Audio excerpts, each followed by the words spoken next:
Hey, what's up, guys? It's me, Trevis with PlayerProps.ai. Today's a pretty exciting day. So, we have four different sports live right now on our site. First day of college basketball starts today. We got NBA, of course. We got NFL Monday Night Football, and as always, NHL. This video is going to focus on NBA, but we'll see if we can't sprinkle in a Monday Night Football and also a college basketball play as well. So, we'll see what happens. You might be asking yourself, why do you look like you're in a different place than you've been in for the last few days? Well, I'm hopping all over the place, baby. I'm currently in Ecuador, and I'm actually flying a few hours from now to the Galapagos Islands, trying to see if I can take home a 6,000 pound turtle. That's the plans. Yeah, let's see what we can find here for this. If you played our Sunday play, our Sunday NFL play, you won. If you took it upon yourself and hashtag applied yourself, even with the free access that you have, and you looked at our NFL moneyline predictor, our NFL spread predictor, and our NFL total predictor, free play we gave you on each of those three tools hit. So from all four of those, you went 4-0 yesterday. You can use that profit, upgrade your account, get full access to the rest of the site, rest of the app, and get the rest of the access you need for the community Discord, which again, VIP community Discord is a huge value component to everything because that's where people, all of our thousands of VIP members, where they're going into the app, they're finding something they like, then they drop it in the Discord and the premium channels, and then they get feedback from each other, and they also get the opportunity to see what everybody else is doing as well. So another value point for you to upgrade for something that is less than $2 a day. Regardless, let's focus on what we're looking at for today's show. For the trillionth time, I do want to state if you're watching this for the first time, this is not a picks service. This is not a picks show. This is me educating you on how to use the app that I built for you. If you're not using this on your own time, you're shooting yourself in the foot. When you lose, that is 100% on your fault. If you're tired of losing, well, that's why you need the player props today, guy. We are starting with NBA, as I mentioned before. We are keeping our minimum points line at 15. Every time we dip below that, it seems to shoot us in the foot. There's a good chunk of games today. A lot of teams are playing. And I do like that the top points play is above our minimum threshold of 15.5 or 15. We got Savanas here, who, as you see in his last 10 games dating back to last season, including last season, he has hit this in almost every single game. And the only game he didn't was 11-1, which was Friday's game against the Atlanta Hawks, where he bubbled. He hooked. He got 15 and he needed 15.5. So the AI is saying he's going to get 20.86. Of course, we're not betting on him to get 20 points. We're simply betting on him to get at least 16. Uh, but yeah, like everything, he's hitting the minimum number. Everything here looks good. He's versing the Heat, so this should be a pretty close game, I would believe. I don't think there's any major injuries on both sides. So yeah, I mean, cut straight to the chase. Sabonis, 15.5 points.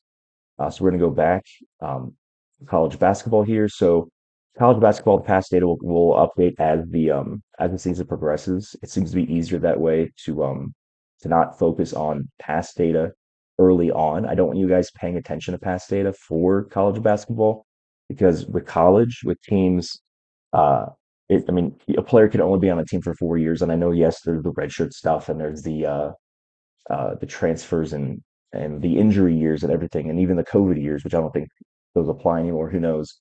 But do not pay attention to past data for college sports for college basketball for at least like the first 3 to 5 games, maybe. They'll put a lot of effort into it. And so that's why I wanted to essentially hide it because it's impossible, not impossible, it's extremely unlikely for a starting roster to have the same starting five with the same uh bench players versus a team that they may or may not have played before that would also have the same starting five. So long story short, just don't look into it. Now there are a lot of games for college basketball, and what the sports books don't want to do is they don't want to just offer a ton of props. They're kind of very careful. They kind of did this in the first week of college football as well. Because I mentioned there's not a lot of information to rely on with how quickly or how often teams change.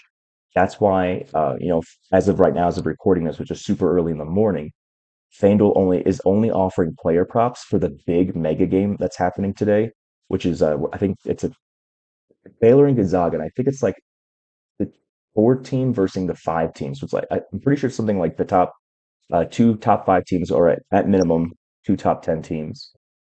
And because there's so much unknown, they don't want to get their butts kicked, and so that's why they're only offering this as of the point now. Closer to tip off for these games, you're going to see all the other stuff populate here. But again, I'm recording this extremely early in the morning before the books have dropped. There isn't anything that's super sexy here. If we're still focusing on points at 15 or higher, there's literally only like one player that has a positive projection at 15.5, and that's Graham. But I mean, his projection's 1.3 higher.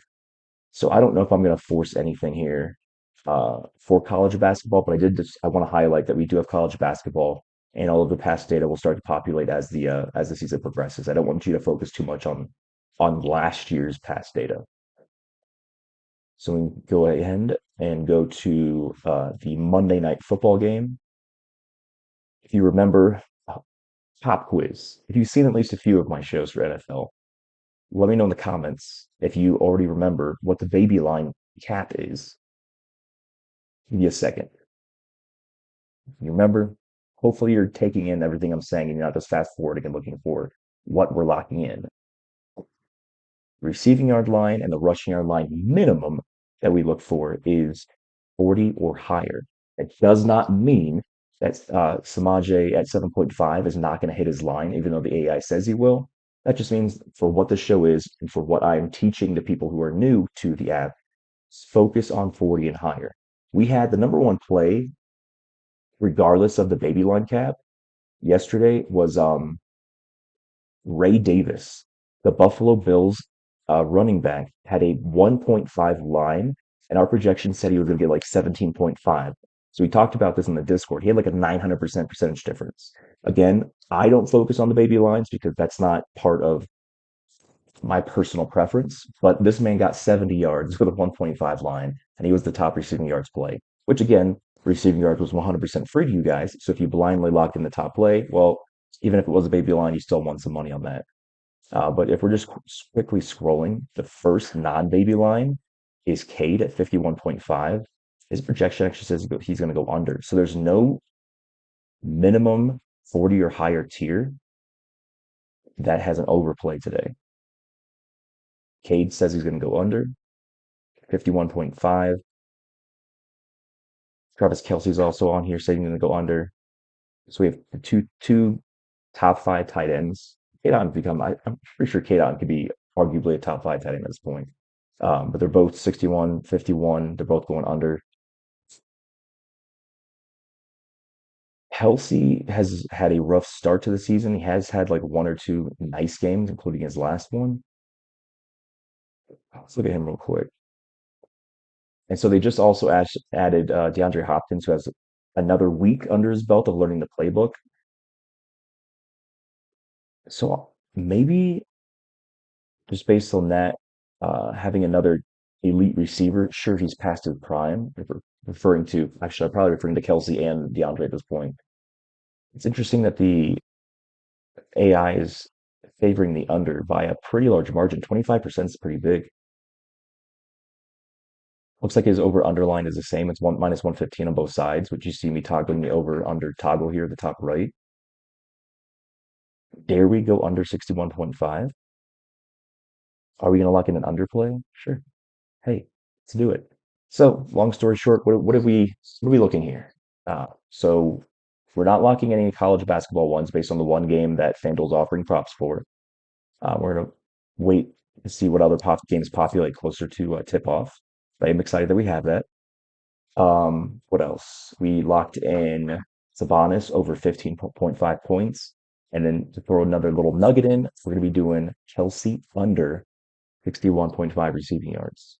So there, ladies and gentlemen, is what we're doing for Monday, November 4th. Make sure you guys are doing the bare minimum, which is downloading the free PlayerProps.ai app you see on the screen, creating a free PlayerProps.ai account, getting in the free PlayerProps.ai Discord, and then, of course, subscribing to this free PlayerProps.ai YouTube channel.